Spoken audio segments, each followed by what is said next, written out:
I found it difficult to move. I found it difficult to breathe. I found it difficult to think. It was just the tiredness. It was the heaviness. It was the shortness of breath. There were even times, like, it was so bad, there were times that I almost passed out. And it turned out that the reason why I was heavy was because I had a lot of amniotic fluid inside.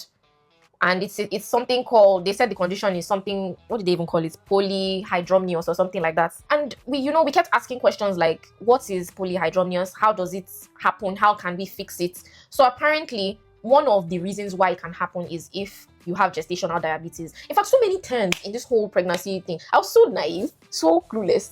Gestational diabetes is when you have like a lot of, like, your blood sugar is high.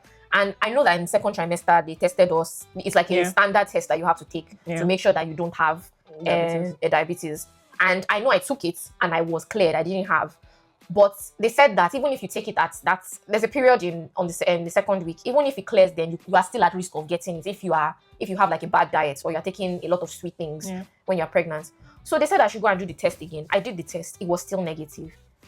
Which was, I don't know, it was sort of a relief, but at the same time, I would have liked an explanation for why there was so much amniotic fluid. And I did some other blood tests to see if there was any, should I say, disease or any condition that I had that would explain why I had the amniotic fluid. But everything came back negative. Till today, I cannot tell you the cause of the polyhydramnios. Yeah.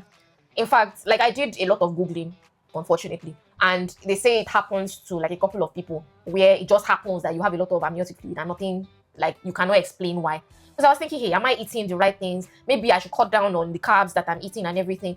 Nothing was working. I still had a lot of amniotic fluid. And the risk to the baby was that, so what some of the things that they said is that the baby could turn because there's a lot of water and the baby could end up in breech, which would lead to a CS. Because up until that point, the baby was in the right position for like a normal vaginal delivery.